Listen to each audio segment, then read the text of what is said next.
Fala galera do primeiro, tudo bem? Dando continuidade sobre o capítulo 5, a geologia do planeta Terra. Hoje vamos falar sobre a origem dos continentes. Para explicar essa origem, nós temos duas teorias: teoria da deriva continental e teoria das placas tectônicas. Separação dos continentes e das placas tectônicas. Um camarada chamado Alfred Wegener, ele criou uma teoria chamada deriva continental. Ele falou que o planeta Terra, há alguns milhões de anos atrás, ele tinha apenas uma massa de terra, chamada Pangeia, que é essa aqui que vocês estão vendo. Ó. Pangeia, que significa todas as terras. E essa massa de terra era circundada por um único oceano também, chamado Pantalassa, que significa todas as águas. E com o passar dos anos, esta massa de terra ela foi se separando, se dividindo, até formar os atuais continentes que existem hoje. Olha aí está a evolução dos continentes. A Pangeia fragmentou-se em pedaços menores e com o passar dos anos até chegou aos dias atuais. Quanto tempo tem isso, professor?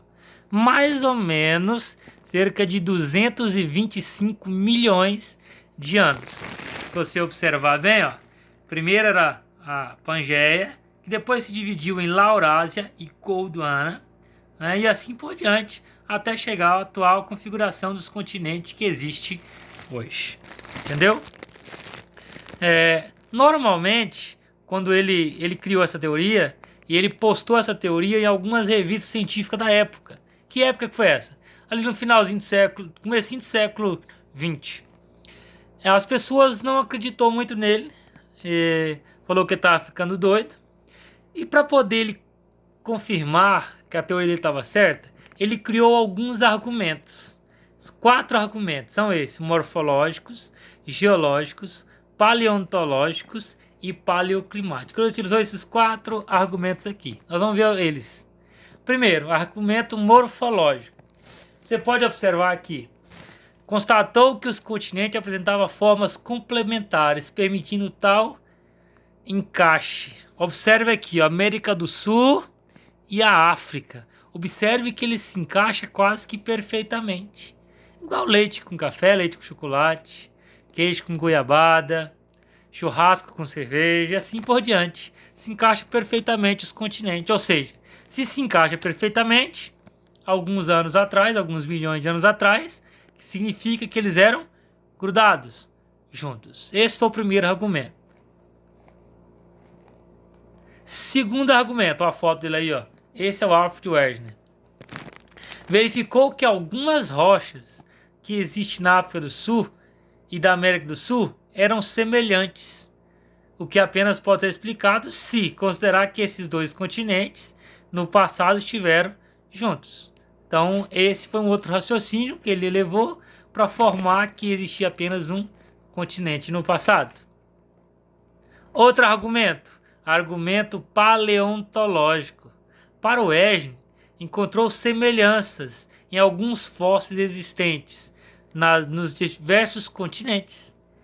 A existência de fósseis de plantas, animais, em continentes totalmente separados, que eram semelhantes, dá alusão que, no passado, desses continentes formava apenas um, que era a Pangeia. Essa teoria dele não foi aceita, infelizmente ele morreu, né? Depois de algum tempo, depois da Segunda Guerra Mundial, principalmente quando começou a Guerra Fria, com o avanço das tecnologias, foi criado um aparelho chamado sonar, e a partir do momento que estava observando o fundo dos oceanos, criaram-se uma outra teoria, chamada teoria tectônica de placas. Essa teoria fala que o planeta Terra ele está todo trincado, ele é todo rachado, ele é cheio de pedaços. Essas placas se deslocam em velocidade pequena, que com o passar dos milhões de anos, ela configurou os continentes atuais. Então essa é a outra teoria, tá?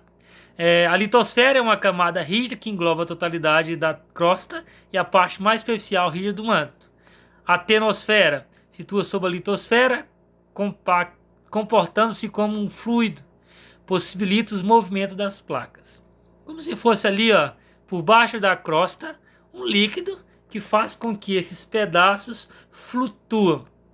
Segundo alguns cientistas, daqui a alguns milhões de anos, de tanto eles flutuarem e se movimentarem, a Terra vai voltar a ter apenas um continente novamente. Aqui está, ó, as principais placas tectônicas, tá? Algumas que a gente mais conhece, né? Podemos ficar a placa africana, placa sul-americana, placa euroasiática. Então são todas as placas. Então com isso tu explica que a teoria da deriva continental de Alfred Wegener estava correta. Porém, ele não estava aqui mais para receber as honras de ter criado essa teoria, ele tinha morrido. Por que as placas se movem, né? As placas tectônicas movem-se a partir de rifts devido às correntes de convecção de magmas na atenosfera. Então, os movimentos ali involuntários que essas placas ocorrem devido ao fluido que está abaixo da crosta fazê-las se movimentarem. E ao se movimentar, essas placas elas se movimentam de três formas. Três jeitos que elas podem se movimentar. Primeiro, elas se movimentam de forma divergente, que é quando as placas se afastam. De forma convergentes, que é quando as placas se chocam. E de forma transformante, que é quando as placas se movimentam de um lado para o outro. Então as placas tectônicas, elas se movimentam dessas três formas. E a partir do momento que ela se movimenta assim, ela pode ocasionar várias situações no planeta Terra. Uma delas é terremotos, vulcões, falhas no planeta Terra, por exemplo, a falha de San Andreas. Então são várias características que podem ser ocasionadas devido a esse limite de placas tectônicas, ok? Aí deu para entender um pouquinho sobre a formação dos continentes e os limites das placas tectônicas, ok? Muito obrigado!